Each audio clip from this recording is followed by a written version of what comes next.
Hello प्यारे बच्चों, आज की इस वीडियो में देखेंगे ब्रिज कोर्स सत्र आपका 2026-27 कक्षा 9 में विषय हिंदी का कार्य पुस्तिका आज की इस वीडियो में देखेंगे। तो प्यारे बच्चों देख लीजिए, ये आपका सत्र 2026-27 की आपकी न्यू वर्क बुक है, आप अच्छे से देख लीजिए।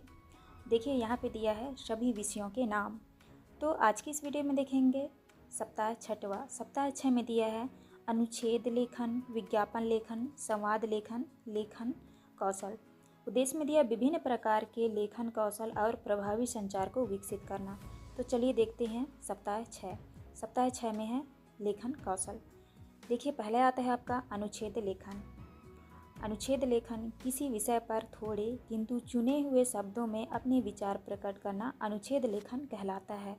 आप पढ़ लीजिएगा इस तरह से। देखिए उदाहरण में है योग का महत्व।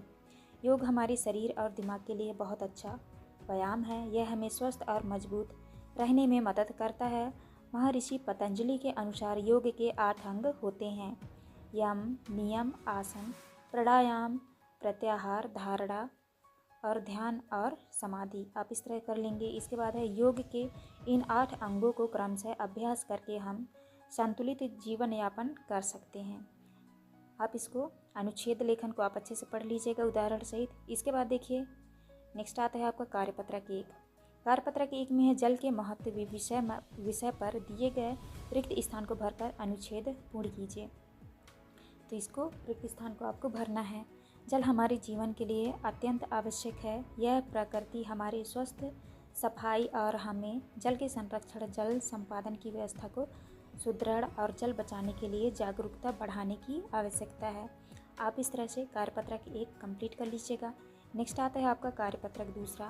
कार्यपत्रक 2 में है नीचे लिखे विषयों पर अनुच्छेद लेखन कीजिए। यहाँ पे लिखना है आपको अनुशासन का महत्व और यहाँ पे समय का दुरुपयोग। अनुशासन के महत्व में आपका पहला है आधार जीवन को सफल बनाने का मुख्य आधार है। यह हमें नियमों का पालन करना और व्यवस्थित रहना सिखाता है। एक अनुशासित व्यक्ति अपने लक्ष्यों को आसानी से प्राप्त कर लेता है और समाज में सम्मान पाता है। आप इस तरह से अनुशासन के महत्व लिखेंगे। और समय के दुरुपयोग में आपको लिखना है समय बहुत मूल्यवान है, क्योंकि बीता हुआ पल कभी वापस नहीं आता। जो व्यक्ति समय की कद्र करता है और अपने काम समय पर पूरे करता है, वही जीवन में उन्नति करता है। इसीलिए हमें आलस्य त्याग कर समय का सही उपयोग करना चाहिए।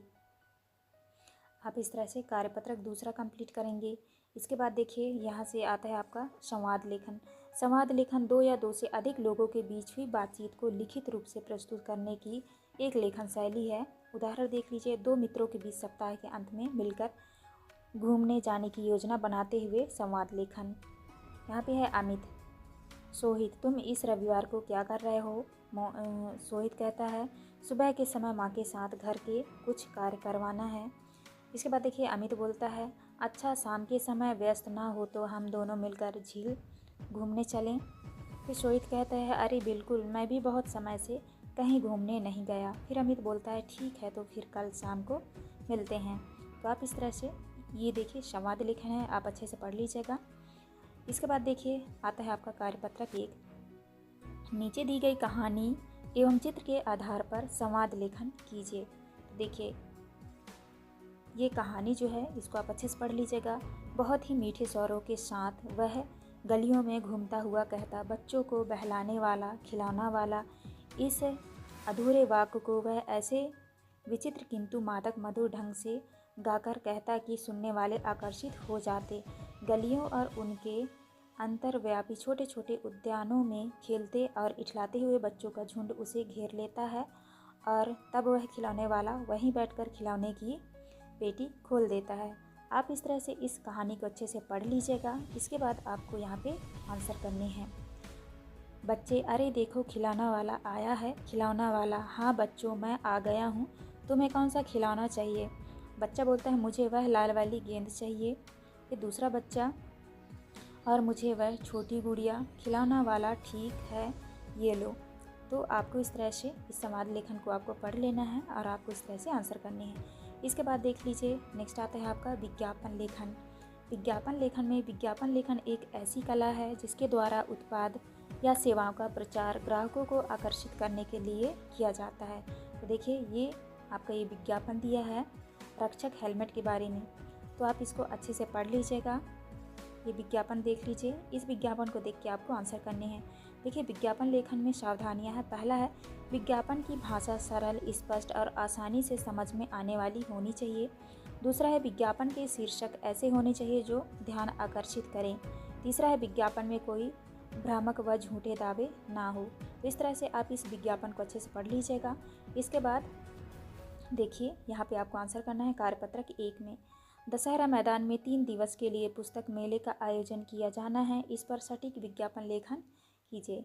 आपको लिखना है खुशखबरी खुशखबरी, भव्य पुस्तक मेला, पुस्तकों का अनोखा संसार, अब आपके शहर में विशेषताएं हैं, सभी विषयों की पुस्तकों का विशाल संग्रह, प्रसिद्ध लेखकों की कृतियाँ, बच्चों के लिए ज्ञानवर्धक कहानियाँ और कॉमिक्स, सभी पुस्तकों पर 20% तक की भारी छूट। स्थान दशहरा मैदान भोपाल और समय, देखिए समय में लिखना है सुबह 10 बजे से रात 8 बजे तक। दिनांक 15 अक्टूबर से 17 अक्टूबर, केवल 3 दिन। आज ही पधारे और ज्ञान की दुनिया का हिस्सा बने। तो आपको इस तरह से कार्यपत्रक 1 के आंसर में करेंगे। तो प्यारे बच्चों, इस वीडियो में जो हमने सभी कार्यपत्रक के अच्छे से आंसर करा दिए हैं, आप अच्छे से देख के अपने बुक में लिख लीजिएगा और अच्छे से आपको याद भी कर लेना है। यही क्वेश्चन जो हैं आपको पेपर में पूछे जाएंगे। तो यहाँ पे हमारी वीडियो कंप्लीट होती है। चैनल में नहीं हो तो चैनल जरूर सब्सक्राइब करके जाएं, जिससे कि आने वाली हर एक वीडियो का नोटिफिकेशन जो है आपको मिल सके। तो चलिए मिलते हैं अब नेक्स्ट वीडियो में।